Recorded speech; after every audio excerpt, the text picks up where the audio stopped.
36 जिल्हे, 36 बातम्या. News G9 Maharashtra. उत्तर तुमच्या प्रश्नांचे.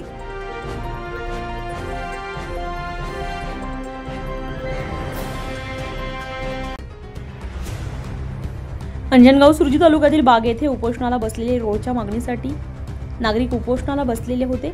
शेतकऱ्यांना शेतमजुरांना येण्या जाण्यासाठी त्रास होत असून श्रद्धास्थान असलेल्या वनोजा बाग येथे भाविकांना येण्याचा त्रास होत असून या तीर्थक्षेत्राला ब दर्जा मिळाल्यास येथे मास्टर प्लॅन तयार करून परिसरातील रस्ते व तीर्थक्षेत्राचा विकास नियोजन मंडळाच्या बैठकीमध्ये सादर करून कृती आराखड्यामध्ये घेऊन परिसरातील रोड दुरुस्त करून 150 कोटी रुपयांची मागणी करण्यात आली आहे. उपोषणकर्ते महेश भाऊ खारोटे, रवींद्र भाऊ वानखडे, सरपंचताई गायगोले, महादेव भाऊ पातोळ, देवानंद भाऊ थोरात, आढळते उपसरपंच उपोषणासाठी बसलेले होते. त्यांच्या मागण्या खासदार साहेब आणि उपअभियंता आगाम साहेब यांच्या आश्वासनानंतर उपोषण सुटलं. यावेळी उपस्थित अविनाश भाऊ मुरकुटे, श्यामभाऊ गायगोले, गायगोली गुरुजी, चंदन गायगोले, रमेश सावळे, मनोज मेडे, सिद्धार्थ सावळे, मानकर सर, अशोक भाऊ वानखडे, परिसरातील नागरिक मोठ्या संख्येने उपस्थित होते. आज आम्ही दिनांक 24 पासून उपोषणाला इथं बसलेलं.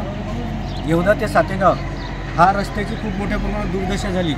विशेष करून इथं हजारो लोक लखमाजी महाराजांवर रोज दर्शनासाठी येतात, परंतु जो तो त्या रस्त्याच्या अभावी इथं परेशान आहे. विशेष करून आता या गुढीपाडवाला मोठी यात्रा आहे. या यात्रेनिमित्त या रस्त्याची जी दुर्दशा आहे ती व्यवस्थित व्हावी.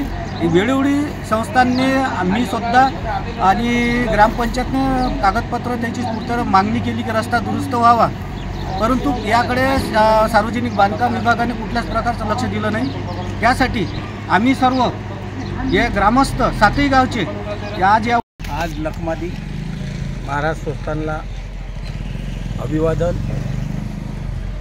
आज ह्या पालकमंत्री साहेबांना आमची नम्र विनंती आहे की लखमाजी महाराज या संस्थेला क चा दर्जा आहे. काय आहे? क चा. आमची एक मागणी अशी आहे की हे श्रद्धास्थान आहे, इथं भरपूर परिसर आहे, याच्या बाजूनं खूप रोड आहेत, विकासाचे कामं आहेत, त्यासाठी याला ब चा दर्जा देण्यात यावा आणि ब चा दर्जा देऊन इथचा मास्टर प्लॅन जे बाजूचे रोड आहेत त्याच्यात कमसे कम 250 कोटी रुपयाचा प्लॅन तयार करावा.